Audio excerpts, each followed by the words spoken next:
क्या है जेक की असलियत? कौन थे अवी और जैक? क्या माचा अपने ईगो को पीछे छोड़ सका? Welcome to our channel. आज मैं आपको 2005 की एक क्राइम थ्रिलर फिल्म का रिकैप देने जा रही हूँ जिसका नाम रिवॉल्वर है। 7 साल की कैद के बाद जुआरी जैक ग्रीन आखिरकार जेल से मुक्त हो गया। अपनी रिहाई के 2 साल बाद वो और उसका भाई बिली उस क्षेत्र के सबसे महत्वपूर्ण कैसीनो में से एक में जाते हैं, इस ख्याल से कि वो अपराध मालिक डोरोथी माचा से अपना फंसा हुआ पैसा वापस ले लेंगे। अपने बॉडीगार्ड पॉल की सलाह को नजरअंदाज करते हुए वो जैक को अपने निजी खेल में शामिल होने की अनुमति देता है। रास्ते में जैक अपनी क्लॉस्ट्रोफोबिया के कारण लिफ्ट लेने से हिचकिचाता है, लेकिन अन्य बॉडीगार्ड्स उसे याद दिलाते हैं कि उन्हें 20 मंजिलों पर चढ़ना होगा, इसलिए वो अंदर चला जाता है और एक पैनिक अटैक से लड़ते हुए लिफ्ट लेता है। जैक का पहला दांव टेबल पर किसी अन्य खिलाड़ी के खिलाफ चिप टॉस पर होता है जिसे वो हार जाता है, लेकिन यह ऑन पर्पस है। वो माचा को फॉल्स सिक्योरिटी की भावना से जोड़ रहा है, इसलिए जब वो उसके साथ वही दांव लगाता है तो वो इस बार जीत जाता है। बिली और जैक कैश से भरे अपने बैग के साथ कैसीनो छोड़ने के लिए जल्दी करते हैं और बाहर जाते समय उन्हें जैक द्वारा रोक दिया जाता है, जो उन्हें बताता है कि वे खतरे में हैं और जैक को अपना कार्ड देने से पहले वो उनकी मदद कर सकता है। इस बार जैक सीढ़ियों को लेने का फैसला करता है, लेकिन इससे पहले कि वो एक कदम भी नीचे जा सके वो बेहोश हो जाता है और नीचे गिर जाता है, जैसा कि कार्ड पर लिखा होता है कि एलिवेटर लो। जैक को अस्पताल ले जाया जाता है। माचा पॉल को अपनी चिंता व्यक्त करता है। जैक को 7 साल की जेल के बाद बड़ा बदला लेना चाहिए, खासकर अपनी भाभी के साथ हुई घटना के बाद, इसलिए माचा ने पॉल को उससे छुटकारा पाने के लिए बिजनेस में सबसे अच्छे हिटमैन को काम पर रखने का आदेश दिया। अस्पताल में जैक को बताया जाता है कि फर्स्ट ग्लांस में ब्लैकआउट का कोई कारण नहीं पाया जा सका, इसलिए उसे ब्लड टेस्ट के रिजल्ट्स की प्रतीक्षा करते हुए घर जाकर आराम करना चाहिए। बिली अपने घर जाता है जबकि जैक सुरक्षा के लिए बॉडीगार्ड्स को ले जाता है, लेकिन उनके आते ही उन सभी को गोली मार दी जाती है। जैक इसलिए बच जाता है कि क्योंकि वो एक कार को उठाने के लिए नीचे झुकता है जिस पर लिखा होता है इसे उठाओ, इसलिए वो ठीक ऐसा करने के लिए झुकता है। वो अपनी कार में भागने की कोशिश करता है, लेकिन ड्राइवर को भी गोली मार दी जाती है। सौभाग्य से उसको जैक बचाने और उसे दूर ले जाने के लिए समय पर आता है। हिटमैन सॉर्टर समझ नहीं पा रहा है कि वो कैसे चूक गया, क्योंकि वो कभी चूकता नहीं है और यह मानता है कि किसी ने उसे इत्तला दे दी होगी। हालांकि जब माचा उसे डांटता है तो वो कहता है कि वो चूक गया क्योंकि उसे बुरा लग रहा था। इस बीच जैक को अपने साथी अवी से मिलने के लिए ले जाता है, जिसने किसी तरह जैक की मेडिकल फाइल पर हाथ रखा है। टेस्ट के परिणाम इस प्रकार हैं। जैक को एक दुर्लभ ब्लड डिजीज है जो 3 दिनों के भीतर उसकी मृत्यु का कारण बनेगा। पुरुष जैक को 2 शर्तों के बदले में अपनी सुरक्षा प्रदान करते हैं जो नेगोशिएबल नहीं है। उसे उन्हें अपना सारा पैसा देना होगा और किसी भी प्रश्न का उत्तर देने सहित जो कुछ भी वे मांगते हैं वो करना होगा। वे उसे निर्णय लेने के लिए 3 घंटे का समय देते हैं, लेकिन जेक बिना एक शब्द कहे चला जाता है क्योंकि वो आश्वस्त है कि वे उसे बरगलाने की कोशिश कर रहे हैं।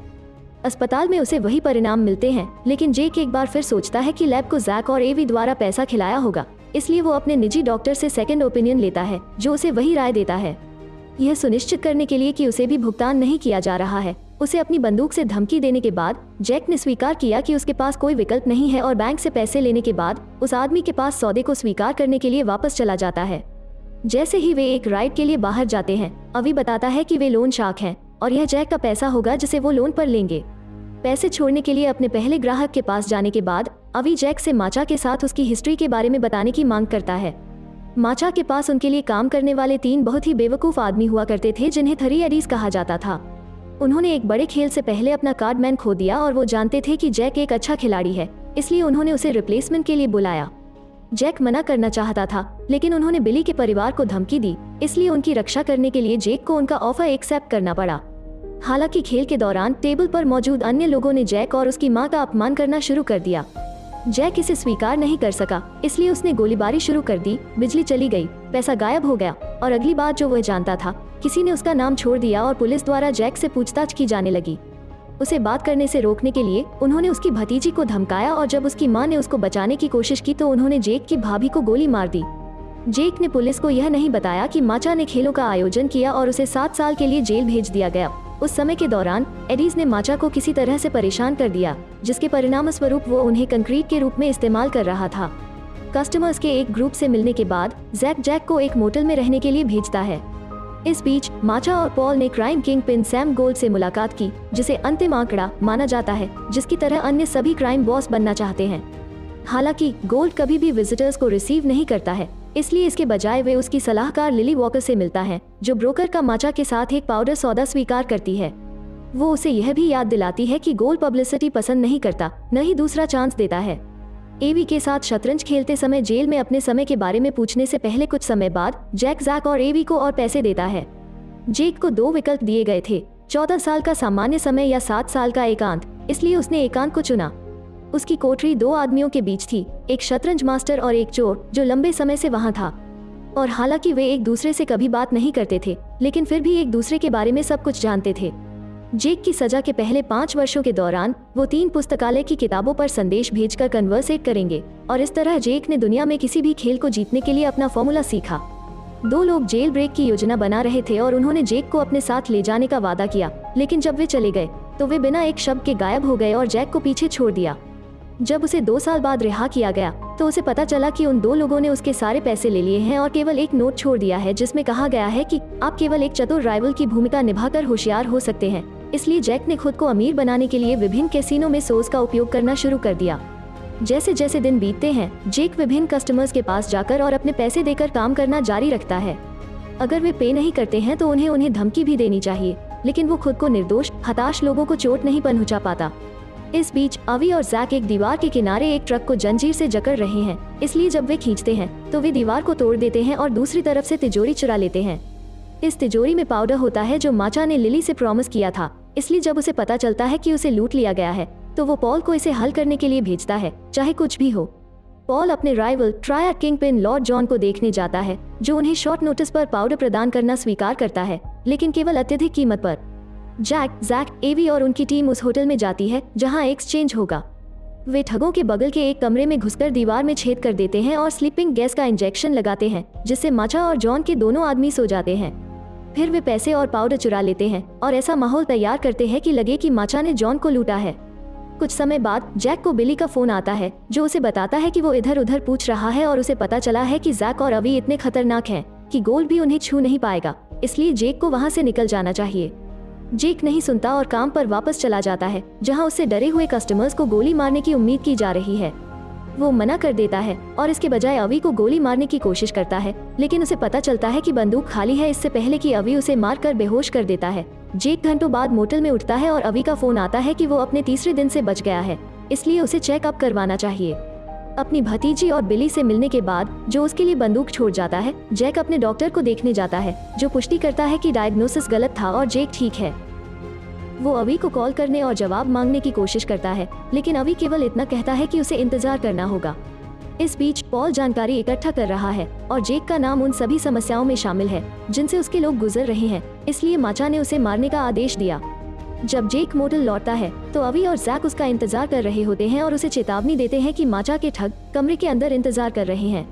जेक भाग जाता है और वो आदमी उसके पीछे जाते हैं, लेकिन वो उनसे बच निकलता है, खासकर जब एक ठग फिसल जाता है और दुर्घटना से खुद को गोली मार लेता है। अन्य अपराधी डेड बॉडी को ढूंढते हैं और सोचते हैं कि जेक ने ऐसा किया। जैक, एवी और जैक को उनके ऑफिस में देखने जाता है, जहां वे कबूल करते हैं कि वे हमेशा से जानते हैं कि जेक ने उन्हें एडीज के साथ अपने पुराने सौदे के बारे में पूरी सच्चाई नहीं बताई। वे 3 जोकर जैक की प्रतीक्षा कर रहे थे जब वो उसे मारने के लिए जेल से बाहर निकला, क्योंकि उसने जो किया उसके कारण उन्हें माचा ने निकाल दिया। अपने जीवन को बचाने के लिए उसने एडीज को एक सौदे की पेशकश की। हर महीने वो उन्हें किसी भी पेमेंट का 3% देगा जो वे उन्हें उधार देंगे। पहली बार केवल एक एडी इसके लिए सहमत हुआ, लेकिन जब उन्होंने देखा कि उसने अपना सौदा रखा है तो वे सभी इस बार 4% के लिए इसमें शामिल होना चाहते हैं। वास्तव में जैक प्रत्येक एडी को दूसरे एडी के पैसे से पे कर रहा था, इसलिए वो कुछ भी नहीं खो रहा था। यह एक ऐसे पॉइंट पर आया जहां उनके पास उधार देने के लिए और पैसे नहीं थे, इसलिए उन्होंने माचा से उधार लिया, जो जल्दी ही एडीज के मिस्टीरियस मनी मेकर व्यक्ति में रुचि रखने लगे।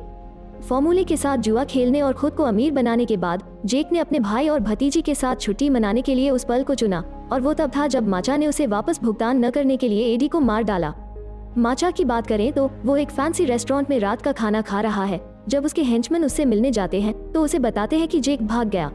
सॉटर जॉन की प्रेमिका को वेट्रेस होने का नाटक करते हुए पहचानता है, इसलिए वो उसके ड्राइवर के पीछे जाने से पहले उसे गोली मार देता है।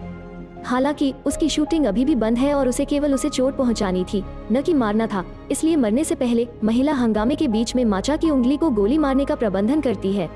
फिर सॉटर को लॉर्ड जॉन के ठिकाने पर उसे और उसके आदमियों को मारने के लिए भेजा जाता है। वापस जेक के पास वो अभी भी जैक और एवी से चेक कर रहा है, जबकि वे एक छत पर गोल्फ खेलते हैं। वे उसे समझाते हैं कि किसी ने कभी गोल्ड को नहीं देखा है, क्योंकि वो असलियत में एग्जिस्ट ही नहीं करता है। वो सिर्फ ईगो को रिप्रेजेंट करता है और लालच का अवतार है। उसके पास केवल उन लोगों पर अधिकार है जो उसमें इन्वेस्ट करते हैं। तो जेक को जो करने की जरूरत है वो है उन नियमों को बदलना जो वो उसे कंट्रोल करने की अनुमति देता है। बाद में जैक बैंक से अपने बाकी का पैसे लेता है और माचा के बेडरूम में घुसने से पहले यह सब दान कर देता है। अपने ईगो का रिप्रेजेंट करने वाले अपने सिर में आवाजों से लड़ते हुए जेक ने माचा से उसके पैसे से छल करने के लिए माफी मांगी, उसे बेस्ट क्राइम लॉर्ड के रूप में स्वीकार किया और उसे बताया कि उसने जाने से पहले उसके नाम पर एक दान किया है। अपने डर का सामना करने के लिए जेक लिफ्ट लेता है जो 13वीं मंजिल पर फंस जाती है। एक पैनिक अटैक से लड़ते हुए उसके मन में एक बातचीत होती है जिसमें वो अपने ईगो को खारिज कर देता है। अंत में एक स्वतंत्र व्यक्ति के रूप में खेल से बाहर निकल जाता है। एक बार जब लिफ्ट फिर से काम कर रही होती है तो जेक ग्राउंड फ्लोर पर पहुंचता है और पाता है कि माचा अपने ईगो से पागल होकर बंदूक लेकर उसका इंतजार कर रहा है। हालांकि जेक खुद के साथ पीस एस्टैब्लिश कर लेता है और बस उसके पीछे चलता है, जो माचा को फ्रस्ट्रेट करता है क्योंकि वो समझ नहीं पा रहा है कि कोई उससे कैसे नहीं डरेगा। वो रोने लगता है क्योंकि वो समझता है कि वो कितना अपमानित हुआ है। अगली सुबह पॉल माचा को उसके लिए सभी स्थानीय समाचार पत्र लाता है ताकि उसका नाम उन सभी पर छपा हुआ देख सके। जेक झूठ नहीं बोल रहा था जब उसने कहा कि उसने माचा के नाम पर दान किया था, और अब हर कोई सोचता है कि कैसीनो मालिक समुदाय की परवाह करता है। माचा श्रेय लेने के लिए खुश है, लेकिन उसकी खुशी शॉर्ट टर्म है। पॉल ने उसे यह भी बताया कि जेक के पास पाउडर है और वो उन सभी के साथ खेल रहा है। पॉल, सॉटर और माचा के बाकी हेंचमैन बिली से मिलने जाते हैं, जो अपनी बेटी को अलमारी में छिपाने का प्रबंधन करता है जब उसे पता चलता है कि उसके एक बॉडीगार्ड ने उसे धोखा दिया है। एक बार जब वो मिल जाता है तो लोग उससे पूछताछ करते समय उसे चोट पहुंचाना शुरू कर देते हैं। विश्वास नहीं करते जब वो कहता है कि वो नहीं जानता कि जेक और पाउडर कहाँ हैं। पॉल के अत्याचार के तरीके तेजी से बढ़ रहे हैं और सॉटर असहज महसूस करने लगता है, खासकर जब वे लड़की की सिसकने का सुनकर अलमारी से बाहर निकाल देते हैं। एक बच्चे को चोट पहुंचाने से इनकार करते हुए सॉटर अपने ईगो को रिजेक्ट करता है और अपने साथी हेंचमैन को सिस्टमैटिक और इफेक्टिवली मारना शुरू कर देता है, लेकिन वो अंत में गलती करता है और मारा जाता है। इस बीच लिली माचा के पास आती है।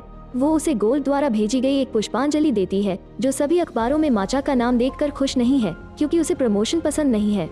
लिली उसे यह भी बताती है कि माचा का समय समाप्त हो गया है और उसके पास दूसरा मौका नहीं होगा, जो उसे एक और डरा देता है। एवी और जैक और पाउडर को माचा के कैसीनो में ले जाते हैं, जहां एवी अंत में कहानी के अंतिम कुछ डिटेल्स को स्वीकार करते हुए चेस के खेल में जेक को हरा देता है। वो और जेक के बगल की सेल्स में थे और वे हमेशा उसे अपने साथ ले जाना चाहते थे, लेकिन वो सच्चाई को स्वीकार करने के लिए तैयार नहीं था, जिसका अर्थ है कि वे जेक की कल्पना के अलावा कुछ भी नहीं है। दुर्भाग्य से उसके पास ये सब समझने का समय नहीं होता क्योंकि उस समय कैसीनो के गार्ड उसे माचा को देखने के लिए ले जाते हैं, जिसके पास लड़की है। फर्श पर पाउडर के बैग छोड़ने के बाद जैक अपनी भतीजी से कहता है कि सब कुछ ठीक हो जाएगा, जो माचा को फ्रस्ट्रेट कर देता है क्योंकि बच्ची पर बंदूक तानने के बावजूद भी जैक डरता नहीं है।